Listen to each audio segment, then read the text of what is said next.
Et bonjour à toutes et à tous, c'est Kikou522 et on se retrouve aujourd'hui pour une petite vidéo, donc la première en commentaire live sur ma chaîne YouTube, donc du même nom, Kikou522. Donc j'espère que vous avez pu voir la première vidéo qui est un extrait d'un film assez ancien qui date de 1978, qui est Les Dents de la Mer deuxième partie, et je vous invite à aller voir cette vidéo. En attendant, ici on n'est pas là pour parler de ça, on est là pour parler du match entre Saint-Etienne et Nice. Alors ce match se déroulait aujourd'hui pour le compte de la 7e journée de Ligue 1 2020-2021 et il opposait Saint-Etienne à Nice. Alors Saint-Etienne qui a très bien démarré son championnat mais qui reste sur une mauvaise série, et Nice toujours assez irrégulier, des résultats, un bon résultat glané face à Nantes mais avec un manque criant de fond de jeu. On s'est fait rattraper à un but partout alors qu'on était à 11 contre 10 face à une équipe nantaise vraiment très pauvre. Et une défaite également face au Paris Saint-Germain quelques semaines plus tôt, 3-0. Donc des résultats en dents de scie après cette trêve internationale. Au niveau des absents, nous avions le principal absent, Kasper Dolberg, donc qui a été blessé avec sa sélection hollandaise et qui ne sera pas disponible pour jouer ce match. On a également d'autres absents comme Attal qui est en phase de reprise, Reine Adélaïde arrivé dans les dernières heures du mercato en provenance de Lyon, et également Danilo et Boudaoui qui eux sont sur le banc mais qui ne sont pas encore aptes à jouer 90 minutes. Donc au niveau du match maintenant, donc c'est un match qui a commencé assez bien pour nous avec une équipe de Saint-Etienne assez derrière, assez peu entreprenante, et un but inscrit par Pierre Lesmelou. Donc ce but il a été marqué de manière assez chanceuse, on va pas se le cacher, sur un corner avec une frappe topée de Lesmelou, donc but de ce joueur qui est souvent irrégulier mais qui est quand même un des cadres de l'OGC Nice. Il est là depuis 3 ans maintenant, c'est sa 4e saison. Et donc je préfère faire comme ça, j'ai déjà fait pas mal de débriefs pour ceux qui ont déjà connu mes autres chaînes, mais je vais faire un petit peu comme ça, surtout pour une première vidéo, c'est mieux d'avoir un support assez dynamique.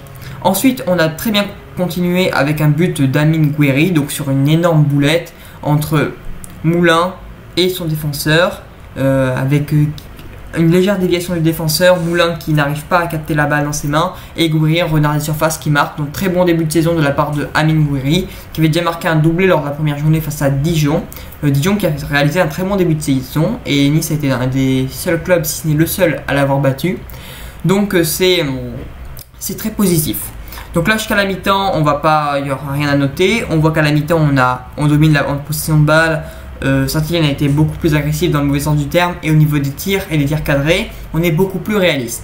Après un deux changements, Bonga qui fait son entrée à la place de Crasso, et Sow, coupable malheureux sur le but, qui est remplacé par Troco, et une deuxième période largement à l'avantage des Verts, même si c'est quand même assez brouillon, et cet avantage qui va se concrétiser avec une énorme boulette de Walter Benitez.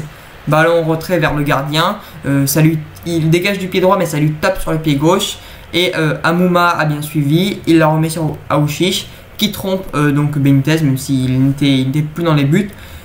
2-1, et jusque là, donc jusqu'à la fin du match, Saint-Etienne va pousser, et dans les dernières minutes, alors que Mizan Maolida est rentré, donc débordement de Ndoye qui tire, c'est un tir mais il est tellement raté qu'il arrive sur Mizan Maolida qui conclut dans le but.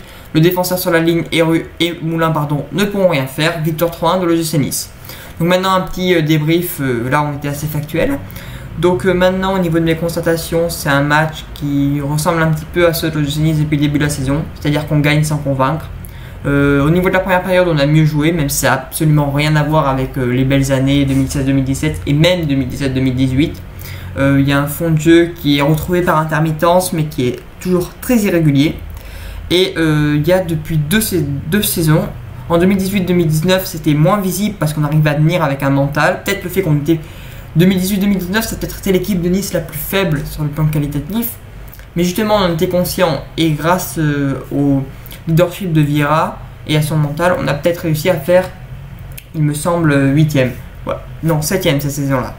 Donc c'était très positif. Et ces 2 dernières saisons, on voit qu'on a beaucoup moins de mental. Peut-être qu'avec l'arrivée de nouveaux propriétaires, certains joueurs, je sais pas, je pense à Cyprien l'année dernière, se sont pris pour d'autres. Enfin, je ne vise pas que lui.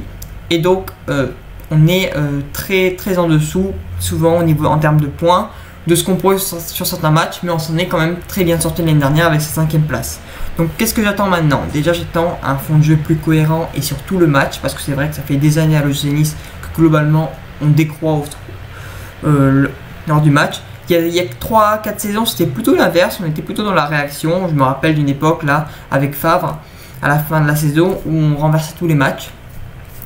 Et on était allé en Ligue des Champions, enfin en barrage de Ligue des Champions face à Naples la saison suivante. Et du coup voilà. Donc ce que j'espère pour les prochains matchs, donc c'est un fond de jeu plus cohérent, des joueurs peut-être plus concernés et qui ne se relâchent pas dès qu'il y a une difficulté, comme une boulette du gardien, même si Benitez nous a souvent sauvés. Elle fait deux beaux arrêts sur un coup franc d'Amouma et sur une frappe d'un joueur stéphanois sur un corner en début de match. Donc on espère, jeudi face au Bayer Leverkusen, je ferai un débrief normalement, que cette rencontre se passera plutôt bien pour nous, qu'on arrivera à faire au moins un match nul, voire une victoire, pourquoi pas, et qu'on récupérera très rapidement de blessés.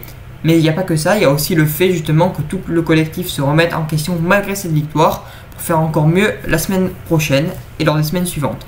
Donc n'hésitez pas à vous abonner, à liker cette vidéo et à la commenter, ainsi qu'à partager cette vidéo autour de vous. Je ferai souvent des débriefs, ce sera assez varié. Je ferai aussi des vidéos sur le jeu FIFA 21. En attendant, on se retrouve très vite. C'était Kikou 122. Ciao ciao tout le monde.